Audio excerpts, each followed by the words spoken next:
Lord God, thank you so much for giving us the opportunity to be together and to look at your word. Help us to glean meaning out that we might be able to apply to ourselves. Also help us to remember these names that come up over and over and over and over and over.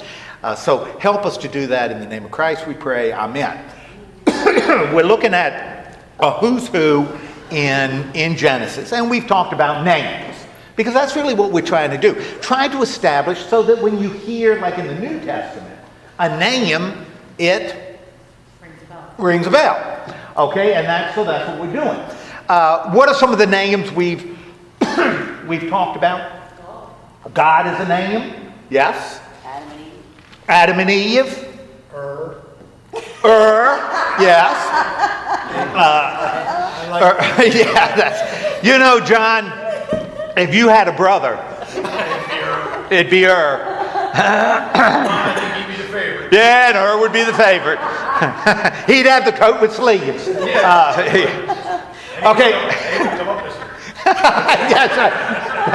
That's exactly right. He'd be killed by a goat.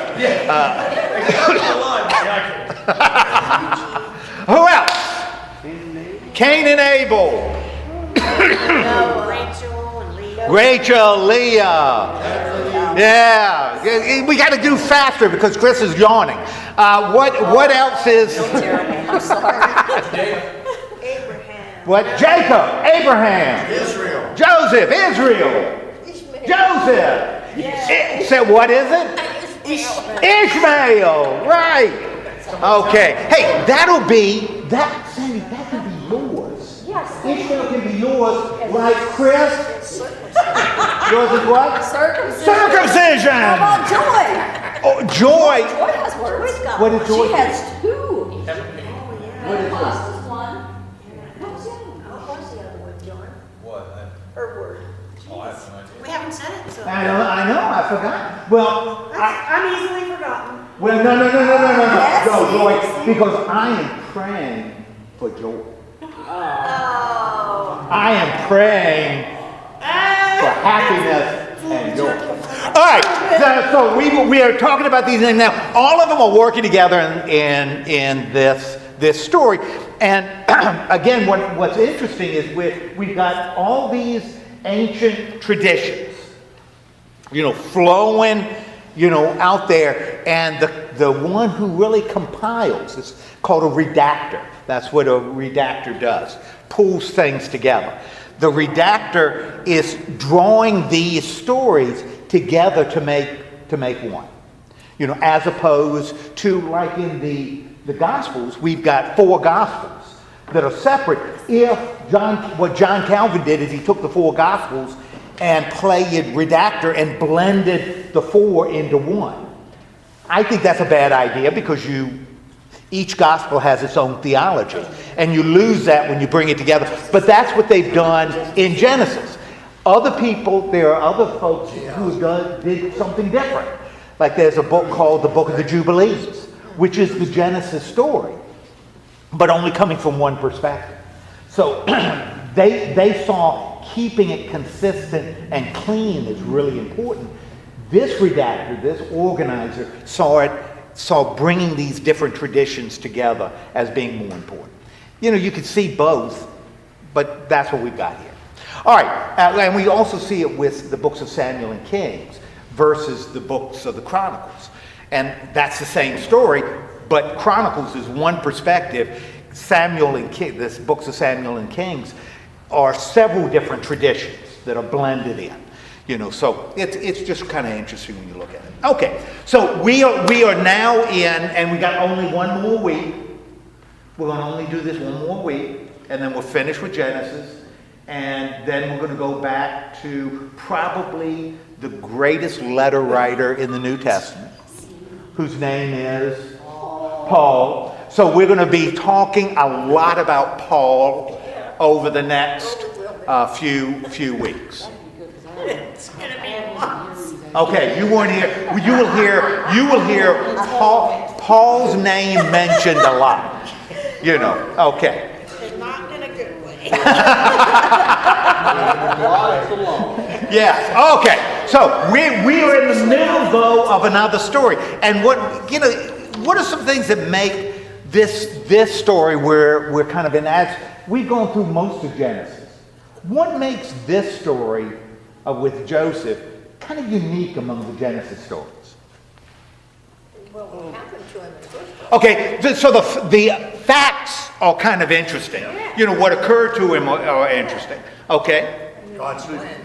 Okay, we got God not being a central character, at least in terms of the writing, but the sense that God is behind everything. It seems like the further we go along, God is playing less and less of a upfront role. Okay. He's still up and coming, he still knows things, but he's not talking to people now. He's not saying, hey, you're gonna go do this. Right. He's kind of stepping back. You don't feed him a meal like Abraham did when he showed up. Yeah. It's a different, God is becoming a little bit more separate. And that's really good because that's sort of a theme you see in the Old Testament. God becomes no less involved, but as almost like a silent partner. That he is there, but he isn't walking in gardens anymore. He appears, but maybe in visions. He's not standing there in front of him. Except there are little exceptions, to that, but you don't have that same intimate, constant involvement to the point where one of the later books in the Old Testament canon, the book of Esther, in the entire book, the word for God isn't even mentioned. There is no mention of God in the entire book of Esther, which is in the Bible.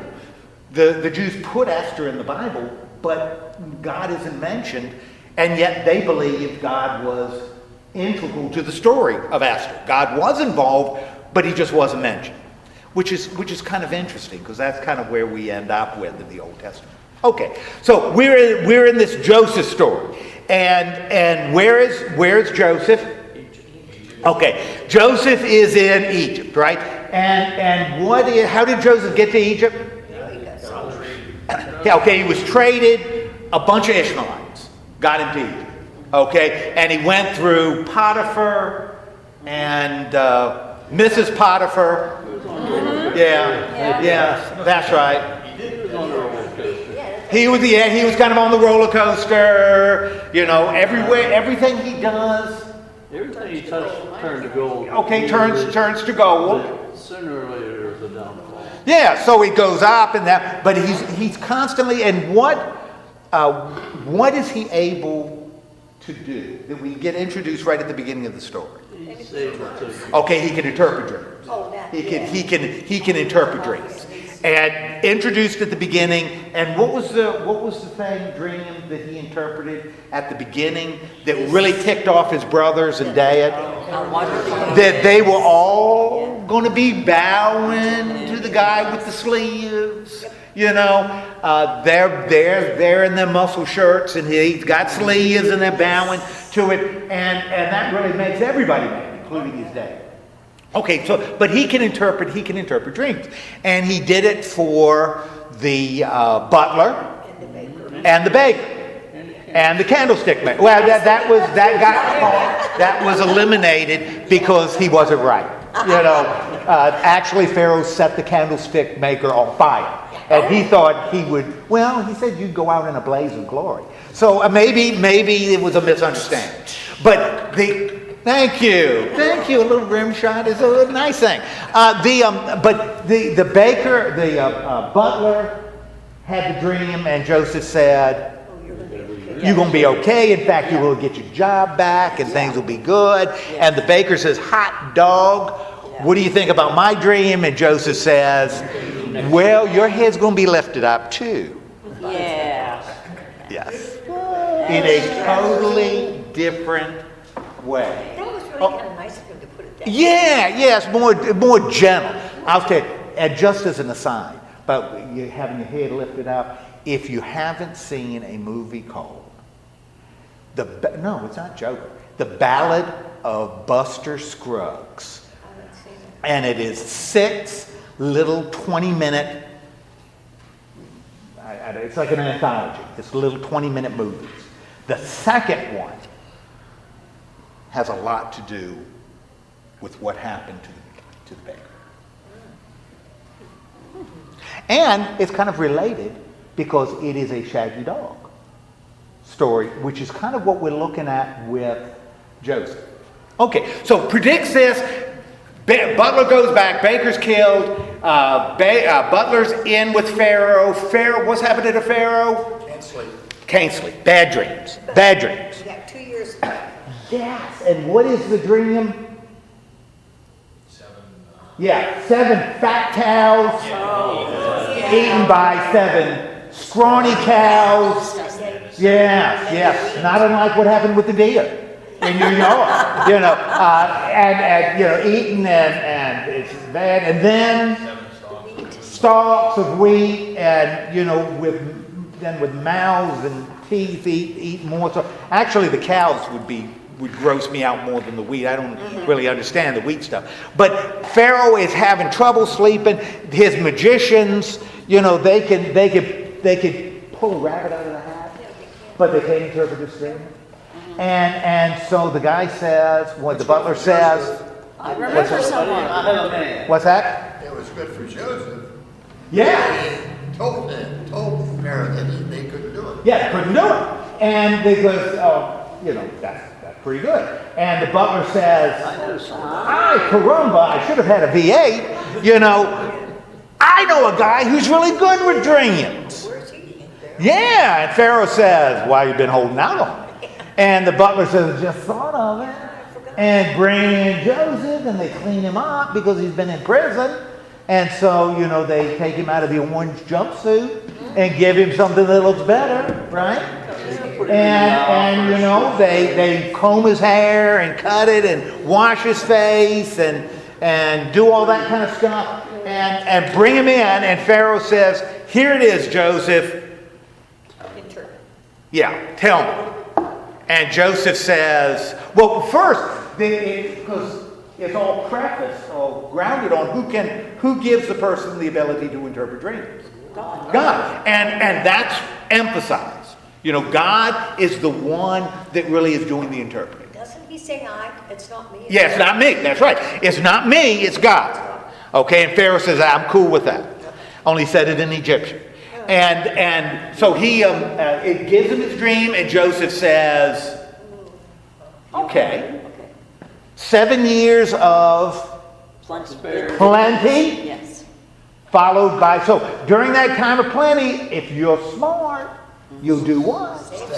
You'll start saving it. You better not just throw it on the road and stuff. You need to save it. So 7 years, people will have plenty to eat, but smart guys will save it, because after the 7 years comes 7 more years and 7 years of bad. And Pharaoh says, wow, that's really cool. I need somebody to manage. And Joseph says, I don't know who could do it. Maybe I'll ask around, because, you need somebody that is really bright enough to interpret dreams. And Pharaoh says, I would have never thought of it. You be the man, or you the man. You the man. And Joseph says, me? Oh, thank you so much. I don't deserve it.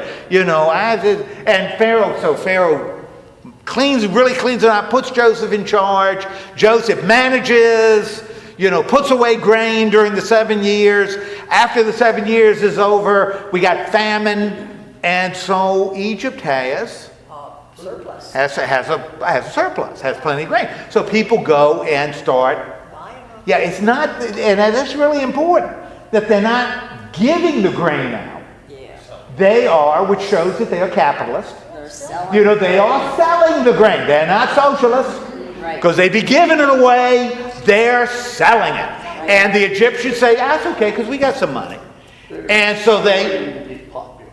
what's that? They're extorting the populace. They're exploiting the masses, the proletariat. Well, that's another thing. They've got money in their pocket. Yeah. They've got, and so they say, that's cool, we'll buy food. And they buy food, and they spend all the money buying food, and then they come and say, we ain't got no food. And Joseph says, well, you don't have any food, but you do have livestock. So I'll tell you, you give us your livestock. Now, you can still take care of it. And, milk the cow and drink the milk and all that kind of jazz. But it'll belong to us. Well, when you're hungry, you say, yeah, okay, good deal. And later they come back and say, we ain't got no food. And Joseph says, well, you do have land. And why don't you just sign that land over to Pharaoh? And you sign it, he'll let you work it. All you have to do is give him a portion. You become sharecroppers. Yes. And because we'll own the land and you become sharecroppers. And they say, man, we're hungry. We'll do it. And they eat for a while, and then they come back and say, we're hungry. And Joseph says, well, what do you got? No, Pharaoh's got all the money, livestock, and land. We ain't got much. And Joseph says, you still got you. So you become Pharaoh's slaves. And now we got a deal. And the people say, well, that's... Shucks. Yes, that's what only they said it in Egyptian, which sounds far better. Yes. Okay, so anyway, Joseph, big success, marries a good Egyptian girl, priestess of something, has 2 kids, he is cooking, right? He's good. He's a governor. Yes. Must have taken a correspondence course in Egyptian, because we'll find out now he speaks it pretty well. But so Joseph is a big deal. Now we haven't heard about who for a while. Haven't heard about his brothers and daddy in chapter 42. Who appears right at the beginning? Jacob. Now I want you to notice as we go through this part of the story, we're going to have the name Jacob used sometimes and Israel used others. And what becomes interesting is the one featured, the brother that is featured changes when Israel is used. One brother becomes important when it's Israel. Another brother becomes important when it's Jacob. Just file that away. Okay. But again, this redactor is bringing these stories together. So he's presenting it as one. Okay. So what does Jacob... So they got no food, right? And how do we know that they don't have any food? Yeah, it says it, and it said earlier it was a global famine. Everybody is experiencing famine. So Jacob says, what? They got no food, right? And so they say what? There was grain in Egypt. Yeah, there's grain in Egypt. We got nothing here. Boys, Go buy it. go and buy some food in Egypt. Go to Egypt and buy your food. Now, we've got 11, right? Because the assumption is Joseph Jacob thinks Joseph is dead, right? Mm-hmm. But his brothers might assume he is, but don't know, right? All they know is he was sold by a bunch of Ishmaelites to Egyptians. And so they say, we're going to go down to Egypt, but I don't want you to take everybody. Because you don't need, 10 of you is enough. You don't need to go 11. Because I'm going to keep who at home? Benjamin. I'm going to keep Benjamin at home. And why is Jacob going to keep Benjamin at home? He's afraid of harm. Well, he's afraid of what? Harm might be. Yeah, harm might befall. And remember, who is Benjamin's full brother? Joseph is his full brother, same mother, same father. Who was the favorite? Who is the favorite wife, Rachel. And so Joseph was sort of the apple in his daddy's eyes. Now it's Benjamin. So he doesn't want Benjamin. And Benjamin is the youngest of the whole brood. All right. So the other brothers go. Now, when the other brothers go to Egypt, what happens? Wow, that's good. Joseph was the governor of the whole Oh, land. Joseph is big deal. Yeah. Right? He is a big deal. And Joseph's brothers come to him, and what does the writer tell us they did? That they bowed down. Now, why are they bowing down? What's that a sign of? Respect. Of respect. Okay. Now, clearly, though, if the brothers are bowing down, They don't recognize Joseph, right? They don't recognize Joseph. But remember, Joseph is looking like an Egyptian. Not only does he look like an Egyptian, he walks like an Egyptian. That's funny. Quacks like an Egyptian. Yes. He must be an Egyptian. He must be an Egyptian. That's right. So Joseph, and the writer tells us that Joseph recognizes his brothers, but he's going to treat them as strangers. Now, do we know why? But they did well. Well, don't know why. Don't know why. We can make assumptions, but the writer doesn't really tell us why he decides to do it. But he certainly does something elaborate with his brothers, right? Now, what's the interaction between Joseph and his brothers? He says that they're spies. Okay, you come from the land of Canaan. You have got to be spies. Okay, you have got to be spies. And they say, no, we're not spies. And Joseph says, look, there's one way to prove that you're not spies. Because I notice there's somebody missing in your party. He didn't know. Well, that's what amazes his brothers later, that Joseph seems to know their ages. Because when he arranges them at the banquet, he does it by age. Yeah, but I thought they told him that they left a brother. Yeah, that they left a brother, and that one brother was gone. Right. You know, and Joseph says there's one way to prove you're not spies, that you're honest people. And what's the one way you can prove it? Bring the brother. Bring your brother. Okay. And they say, no, can't do it. Can't do it. Can't do it. So Joseph said, well, if you can't do it, you got to be what? Spies. Therefore, what do we do to spies? Put them in jail. So they put him in jail. And after 3 days, what does Joseph say to him? How does their response change in 3 days? Yeah, okay, you bring the brother. You bring the brother, and we're okay. We'll be cool with that. Okay? And they agree to it, right? Now, it would sure appear as though Joseph is doing what to him? Setting him up. Yeah, setting them up. And you know, kind of testing them. You know, he's messing with them, right? So they, how do they interpret? So this is happening. How do they interpret what's occurring? What do the brothers think? They're being punished for getting rid of their beloved brother. That maybe all of this is tied to the fact that they Sold their. got rid of Joseph. Yeah, that little brat with the coat with sleeves. You know, maybe this is all linked. And you know,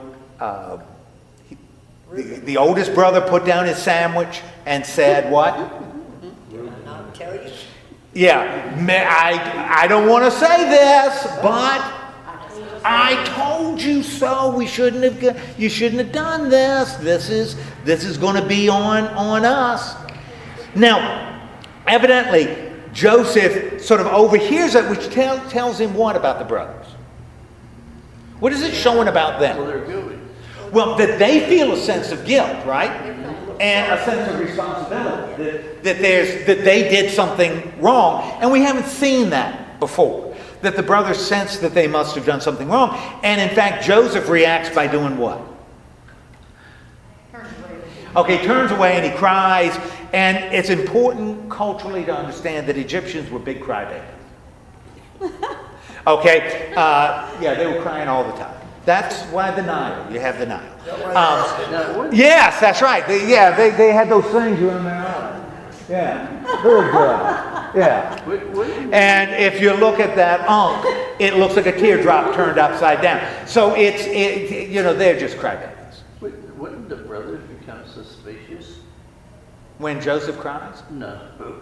When When they say we did, when they become guilty, feeling guilty about what they did, when they become suspicious. They would. They would. That would, Yes. they, Yeah, they would. You'd become suspicious. yeah. Yeah, okay, I would too. But they don't. Oh. Okay, so they don't, but this is the deal. I'm gonna let you go. He says, I'm gonna let you go. Get your baby brother, the one that didn't come, and this will prove you're not as, but I am not an idiot. I have got to have a hostage. I need a hostage. Hostage, okay. And the brothers were, understand, in front of Joseph. Joseph's there. The brothers were standing there in a line. And he said, who's going to be a hostage? And one brother says, huh? And the other brothers hear and take a step back. And who becomes the hostage? Yeah. Yes, well, Simeon becomes the hostage. So he's going to hold Simeon, lucky Simeon. And remember, Simeon was involved in another story with Shechem earlier. Remember what Simeon and Levi did to because of Dinah? And when Simeon was involved in killing, the people around Shechem, because they tricked him into getting circumcised. And okay, I just did that so that Chris could say circumcised. Yeah. Only I like the way you're saying it now. You're saying it as circumcised. kind of a mysterious circumcised. Yeah. Okay. All right. All right. Yeah. Shout it out. Let's be proud. So what they are going to, they're going to put Simeon in jail. He's going to be the hostage, right? And the other brothers, and this is kind of, well, we get that. He gives the other brothers what? Grain. Because they paid for it, right? But he also does what with their money? Puts it back in the bag. He puts it back in the bag, right? And each bag. And the brothers, go off, and when they stop at a Holiday Inn, for the night, they say, boy, I'm hungry, let's have some grain. And one of them opens the bag and he says, uh-oh, my dough is here. Which is interesting, yes, with done. I love puns. Yes. Yes, we haven't done that yet. Oh no, it's money. And they say, well, let's check the other bags. And they open the other bags and there is dough in those too. Okay? And little mealworms. Oh. In them. But anyway, they say, uh-oh, we are now in trouble. Well, not just with Daddy, we're in trouble with Pharaoh. Simeon was, wasn't he a nice guy? Remember how we used to play together, but then he was always taking our toys, and he broke the POW game. And so, we really didn't like him all that much, and there's still 10 of us, and that's good. So they go on back, right? And they, when they get home, who do they see? Jacob. They see Jacob, right? And Jacob is there, and what do? They told him the story. And how does Jacob respond to the story he's told? He doesn't like it. He says, oh my gosh. Because they tell him they want the Pharaoh to see, or Joseph, the governor, wants to see Benjamin. And Jacob says, no way. I have lost Joseph. I have lost Simeon, because he kind of marked him off. I've lost Joseph and I've lost Simeon.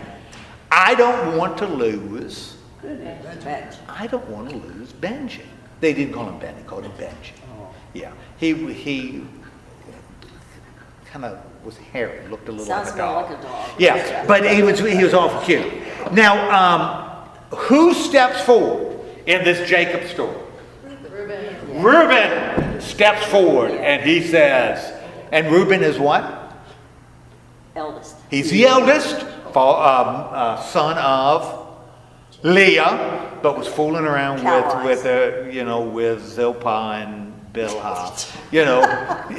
They were. Oh, I'm going to use some modern, contemporary language, which is really kind of cool.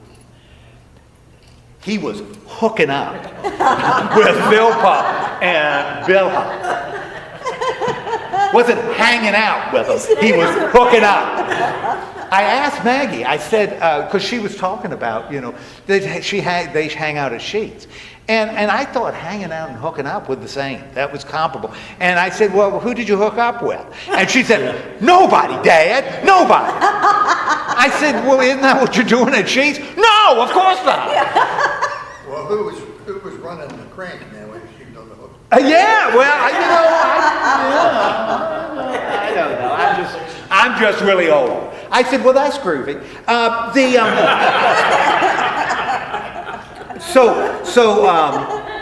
So he says, no, Oh, the good old. Benjamin is not going to go. I've lost 2 sons. I don't want to lose a third. If I do this, my beard is going to be gray, and I'm going to go to Sheol, and I'm going to start losing my hair, and become overweight, and start wearing Trump suits. And all of that's bad, and then I'm going to go to Sheol. And so I don't want to do that. I want to keep the boys I got left together. Okay, so we got the end of 42. But 43, we are reminded of what's still going on. Famine, because how long is the famine going to last? 7 years, and we find out we're not even in year 3 yet. Later in the story. It is still famine. So, man, they are going through this grain fast when they get the grain, because all of a sudden famine's in the land, and now they've got to do what? Go get more. They got to go and get more. And now this time, but what do they know if they're going to get more? They can't go to Egypt to get more unless they bring Benjamin, right? Now, Reuben was the one earlier that says, man, to his dad, Jacob, entrust Benjamin to me. You could kill 2 of my sons if I don't come back. Make sure it's the 2 ugly ones. But not my favorite. But, that's okay. Not the Zilpah kids. But now who steps up as the hero now in 43? Judah. Now remember, I told you, one of the things that's really interesting in these strains of tradition is we have, northern Jews and southern Jews. And northern Jews are going to be focused on Reuben, are going to be focused on Joseph and Joseph's sons. They're going to be sort of the focus of, or the basis for the northern Jews. That's going to be Israel later. The southern Jews are going to be focused on Judah. It's going to be focused on Judah. They do. And in fact, Jesus Christ, our Lord, he was descended from Judah, from Southerners. Yeah. That the Savior of the world was a Southerner. And what? Yeah, he spoke Hebrew with a Southern accent. Yeah. I'm just curious, maybe I didn't catch it in the reading. Jacob and his family didn't know that the famine's going to last 7 years. No. So, Right. So on their first purchase, that could have just been a temporary purchase, just enough to get them over. And I think even with the Egyptians, if you look at the Joseph story from a slightly different angle, Joseph was pretty slick and not a friend of the people. Right. Because it doesn't appear as though he said, this famine's going to last 7 years. It seems like as they came back to buy, he was getting more and more of their stuff for Pharaoh.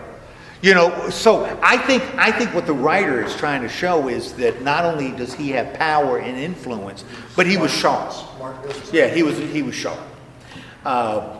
So anyway, and so we got famine in the land. They got to go back. Who steps forward as the hero? Not Reuben this time. Judah steps forward, and Judah says what?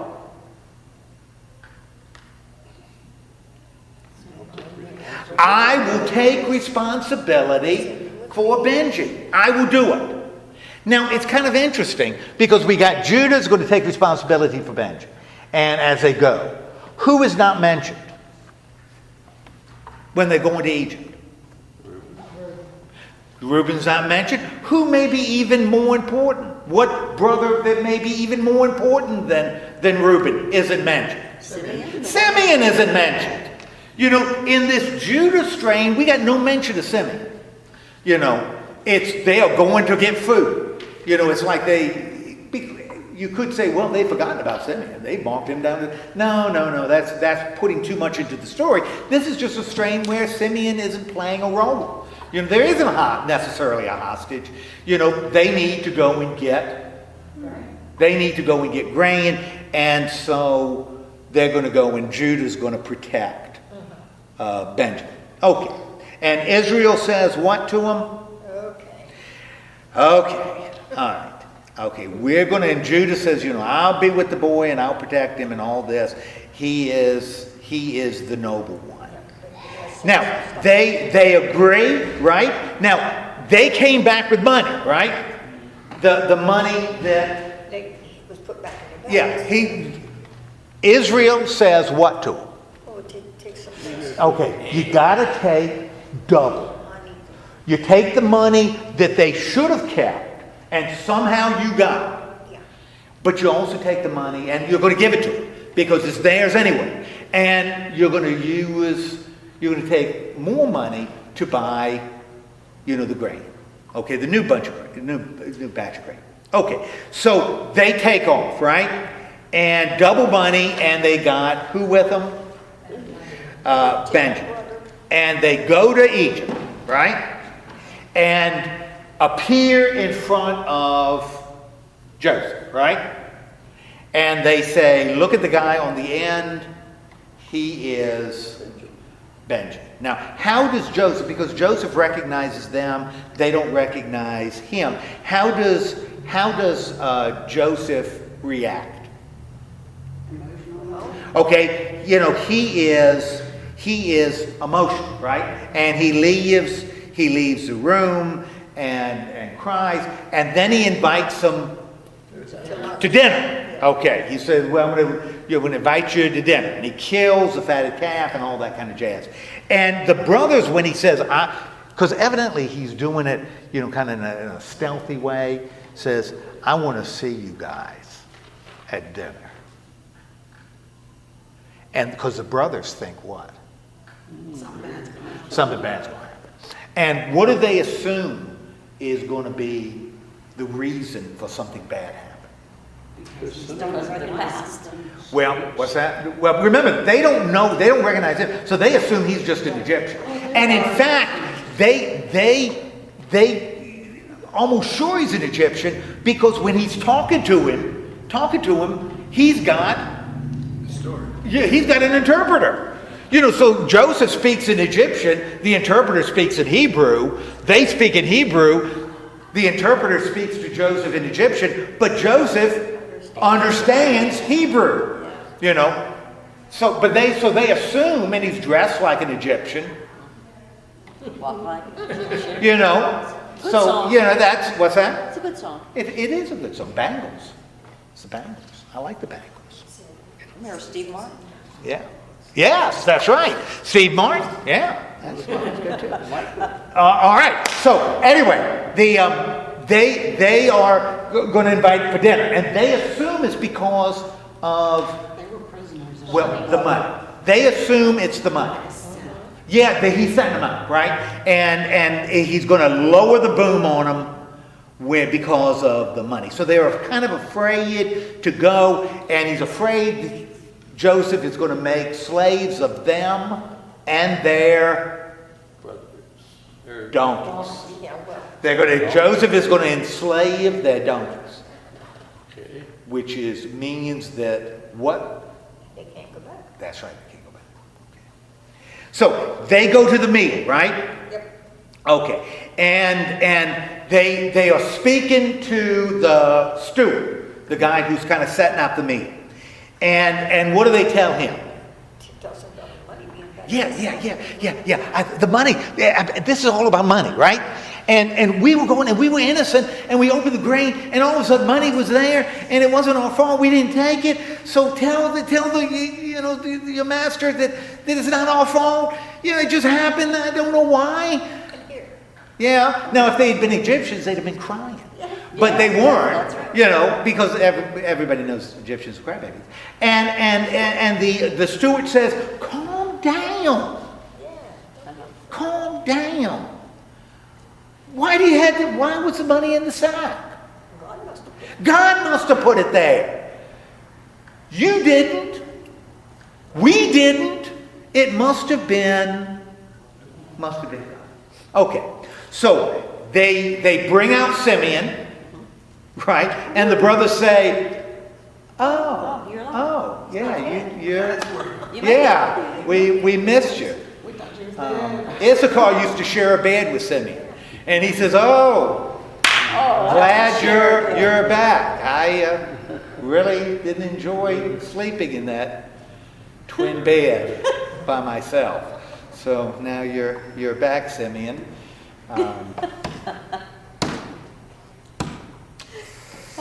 Okay, so they bring Simeon back and they give him the opportunity to come in and clean up because they've been hanging around sheep, and donkeys. And if you have spent a lot of time with sheep and donkeys, you smell like a sheep and a donkey, right? And that's not the new Calvin Klein, Eau de Donkey. So they come in and Joseph is ready to die, right? And he says, go and sit here, brothers. Okay. And the brothers go and sit there, right? And Joseph, at the banquet, does Joseph sit with his brothers? He lines them up. Yeah. No, he lines them up by age and by general good looks. Not looks. By age. Lines them up in age. And the brothers say, yeah. But remember, part about being an advisor meant you Did your research. well, not only did research, but could see the mysteries. Because remember, they're living in a world where there are mysteries. And so if you can't explain something rationally, you got to explain it. So you attribute it to, mystery, something else, that they can't explain. And so he lines them up. And when we see the fact that the cup, he puts the cup in the sack, kind of tells us how these brothers could have interpreted that Joseph has this mysterious divine insight. So he just knows. But clearly, we don't recognize this guy. He looks like an Egyptian to me. Yeah, he's got that snake coming out of his head. So he's got to be, kind of Egyptian. Yeah. Okay, and he doesn't smell like donkeys. Yeah. So he says, and the brothers sit down, and Joseph doesn't sit with them. He sits with his Egyptian buddies. Because Egyptians are better. And we don't sit at the lunch table with the Hebrews. Because we're better. Yeah, we are the preppy athletes. So we don't sit with them. Yeah. So they're there, and they're eating, right? And evidently it's a pretty good meal. But Benjamin, geez Louise, Benjamin's eating, and man, they keep on bringing him stuff. 5 times as much as the others. It's like Golden Corral. It's like Golden Corral. And Benjamin keeps on going back for the macaroni and cheese. And they keep on bringing it and bringing it and bringing it. And the other brothers are thinking, What's this all about? this is strange. So you know, Benjamin leaves the meal stuffed. You know, he kind of waddles out of the meal. And they get their sacks of grain, right? And pay the money, double. And they leave. And they stop at the same Holiday Inn because it's on the road. And they again open up a bag of grain, and it's got money. Right? But Joseph is going to mess with them, right? Because not only is he putting their money in the grain, what else is he putting? You know that cup he was using to drink? You know? The one, and you knew it was a special cup. You know how he knew it was a special cup? And it had Yogi Bear. Had Yogi Bear on the cup. And this was the cup that Joseph used to divination. And what is divination? He could see the future. So he'd look, because right at the bottom was Boo-Boo. Looking up. And he would look into Boo-Boo's eyes. And he could see the future. He could see the future. And so he had his and you know, it had a lid on it so he could sip. And he had the silver cup. It's a travel mug. Yeah, it was sort of like a travel mug. Only it got real hot when you put hot stuff in it. You know, but it was silver. So they puts it in one of the sacks. And which sack does he put it in? He puts it in. So the boys are out of town. They go to the Holiday Inn, and Joseph says to his police lieutenant, go get him. Follow him. And so when they stop, the Egyptian police come and they say, Their signs are on there. you know, they flip. Where did this come You know, from? yes, I want to see your license. License from everybody. And they said, we don't drive. Your visas. Yes, then see your visas. Yeah, that's good. Yeah. So, and he says, there's been a robbery at the palace. One of you, right after dinner,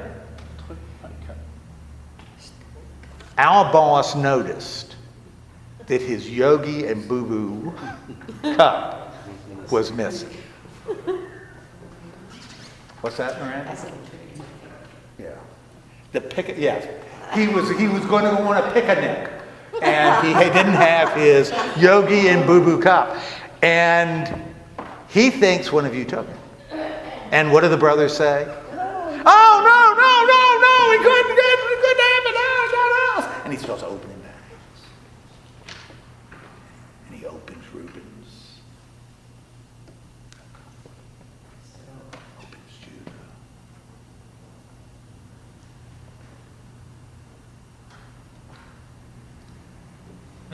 I agree with everything you're saying. Oh, okay. Until he gets to Benjamin and opens the bag. There it is. Yeah. And the policeman says, you thought you were smarter than the average Jew. Bear. You stole the cup. I'm running you all. So they all. Yes, accessory to a boo-boo caper. And they end up going and appear before Joseph, and Joseph says, I trusted you guys. And what do the brothers do? What does Judah in fact do? Well, they're going to stay as slaves if he kept Benjamin. Yes. Okay. Judah stands up and says, look, this is the situation. We got an old man at home, and he loves Benjamin more than he likes us. I mean, he didn't even notice that Simeon wasn't there. You let Benjamin go.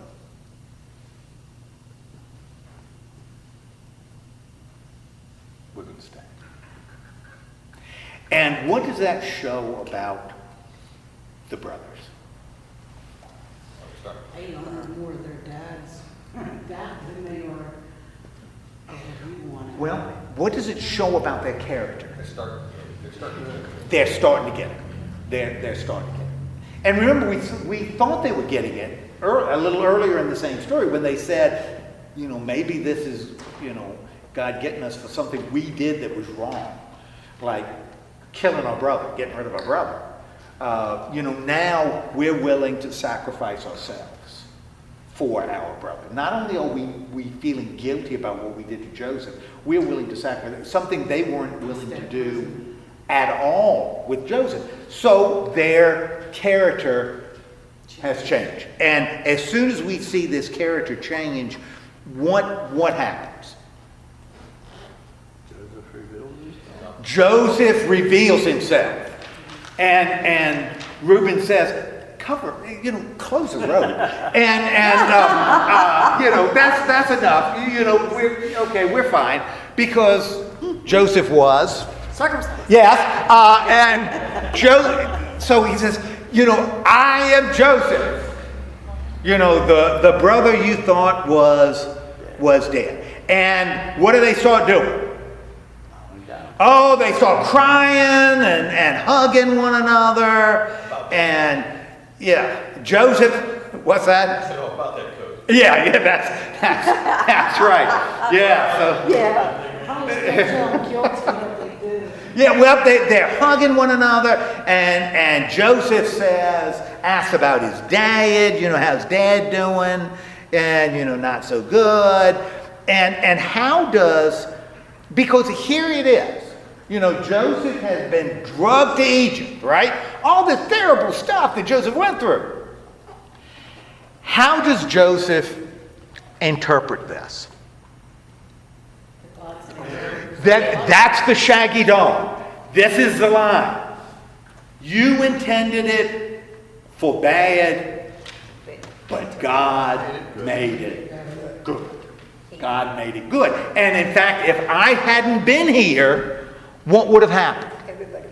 Everybody would have died. Because people are people, and during the big years, they'd have been baking bread right and left. They'd have been throwing it to the birds. They'd have been squandering it. And then 7 years of drought, they would have had nothing. If it wasn't for me, in a sense, I saved the world because God saved me. And therefore it was meant for good. And what does he tell his brothers to do? Okay, now that we all know each other, I want you to do what? I want you to go home and get Dad, right? And make Dad go on the cart. Because I'm going to do what? Bring him here. Bring him out here. Okay? And so the brothers go, but what does Joseph do for the brothers? Oh man, he gives them a lot of stuff, right? They got donkeys and they got, Benjamin, he's got new clothes and some spending money, and the other brothers have all their stuff, and they're heading home to pick up Dad, and Joseph has sent, Stark van lines to go with him because he's going to load up, the trucks, to bring the stuff out, and so you've got a nice retirement home for Dad on the Nile. Yeah, we got it overlooks the Nile, and it's not bloody yet. That'll come later. But they're heading to home, and they get home. And, knock on the door, and Dad comes. Well, it's a tent, so they kind of rustle the tent. And Dad comes, and they say what to him? Come with us. Well, first he says, that son? that story about the goat? and Joseph, well, yeah, he was dead, but he got better. So, he wasn't fully dead. We just thought he was dead. And that was one tough go. So we thought he was dead, but he really wasn't. Joseph is alive, and he wants us to move in with him. And, yeah, bring everybody. And Jacob says, what have you been smoking in Egypt? What kind of stuff what are they doing in Egypt? Are you eating mushrooms or something? And the boys say, no, Dad. And point outside, and there are donkeys out there, and the donkeys are wearing gold earrings, and they're sheep, and Benjamin is wearing one of his 5 suits of clothes, and there's a truck out there ready to move them west, and guys coming out ready to wrap things up, at least the stuff that they don't break, and take them all back to Egypt. He says, Dad, we're going back to Egypt. And Jacob says, get out. And they say, that's exactly what we're going to do. We're going to get out of here. And we go to Egypt because Joseph's going to do what for us? He's going to take care of us. And he's going to put us a nice, comfortable place. And he's going to put us in charge of livestock. We're going to be in grassy farming. Well, remember, they're not farmers. They're herders. So we're going to take care of, they're going to be eating the sheep will eat the grass, and it's going to be just great. And Jacob says, land of Goshen. And they said, that's right. That's exactly where we're going to go. Land of Goshen. And he says, okay, get me on the wagon, because, yeah, he's getting on the wagon. They don't have to do like in Grapes of Wrath to the grandfather. They don't have to put the soothing syrup in the coffee to knock Grandpa out. Jacob goes, and he goes, and now when Pharaoh hears about Joseph meeting his brothers, how does he feel about it? He's okay with it. He is. He's okay. Some pharaohs would not be okay with that. But he was well adjusted, and he knew Joseph could have his real father, but still respect him, Pharaoh, and they could still have a nice relationship. Yeah. So Pharaoh wasn't threatened by that at all. And so he thought it was a pretty good idea. Well, he ought to feel real good because Joseph elevated him in just about everything. Yeah. So Pharaoh said, this is at least what I could do. This is the least I could do for you. And so everybody is happy, right? When we get. And like I said, the key thing is that after all this story, God made it good. You intended evil, God made it good. And that's kind of par for the course for us, Regardless of our intentions, God is still involved in the universe, and still is moving in a direction. We may not know what it is, and it may not be something that we see anytime soon, but God hasn't abandoned control. And that's the point the writer, I think, is wanting to make to the people who are living long time afterwards. Now, we haven't come to the end of the story yet. We've still got some chapters to go. Okay, and that's what we're going to look at. But the big part of the Joseph story is we've kind of reached the climax. And when you think about it, this is a really good story. This is a well-written, well-crafted story. Because there's nice structure and nice drama, and there are crises in the story. This is a really good story. And so after this, they're going to be in Egypt, but we're going to pick up some different nuances that are really going to push us towards Exodus, and that's going to be the next big story, and then into Joshua when we go into the land. Okay, any questions related to this? As long as Donnie Osmond's not. Yeah, well, Donnie Osmond was in it. Yeah, well, Donnie Osmond was in it. I know. And when you look at Donny Osmond, looks like he's got some Egyptian in him. Yeah, I mean, when you look at him, I mean, just take a look at him. Look right in the eye. He's got some Egyptian in him. Yeah, and he cries a lot. Yeah. Yeah, and so does his sister. I mean, before the bow ties. She's got some Egyptian in her too. So, yeah, well, they would have to. Pretty much have to. It seems like it's definitely a recurring theme here that he's less powerful, less like the Hebrew guys, the least strongest, the least toughest, they still seem to manage to outsmart everybody. And it just They end up coming out ahead. through smarts. But they wouldn't say through smarts. Well, through God. They'd say through God.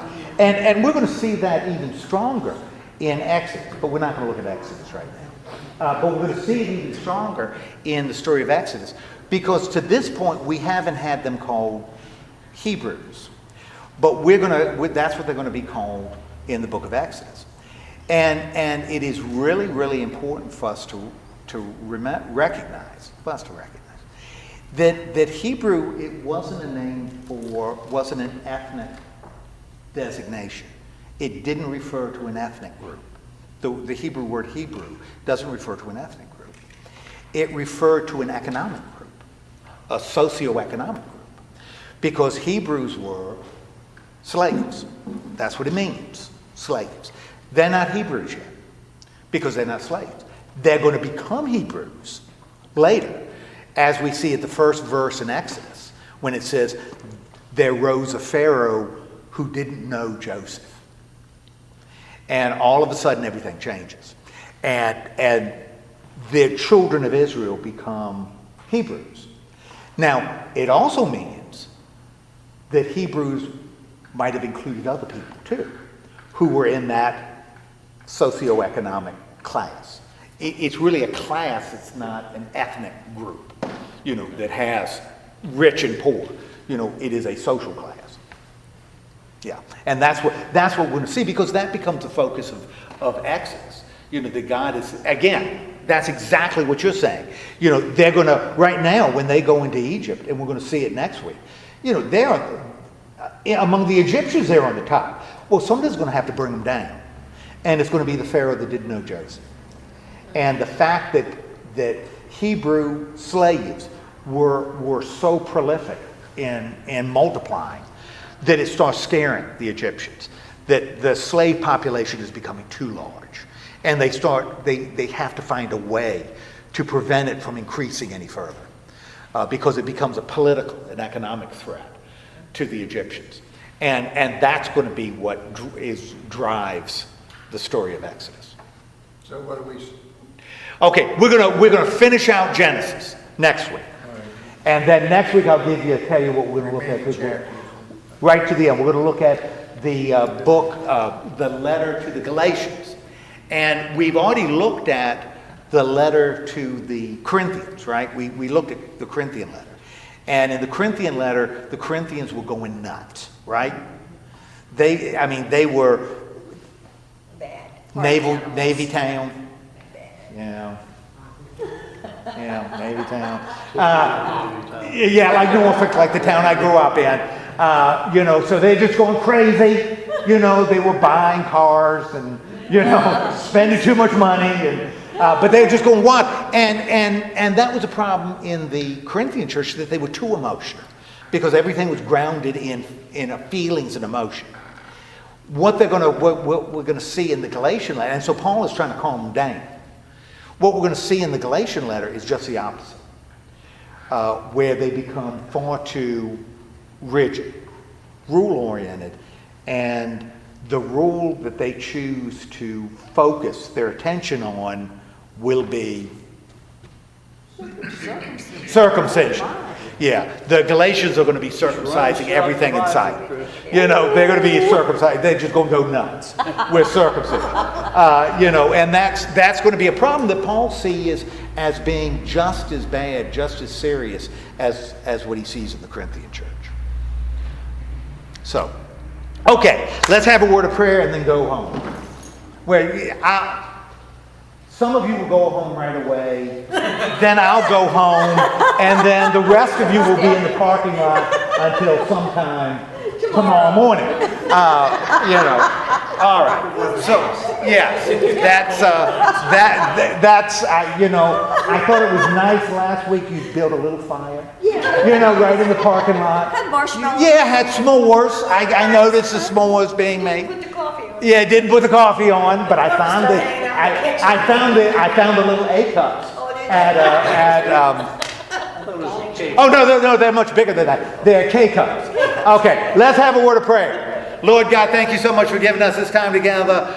Thank you for leading us through this story, and just help us to remember that even though people screw things up all the stupid time, we may intend to have all kinds of different motives. You haven't abandoned your creation. You are leading us into the future, and our destinies are in your hands. Help us to remember that. In the name of Christ we pray. Amen.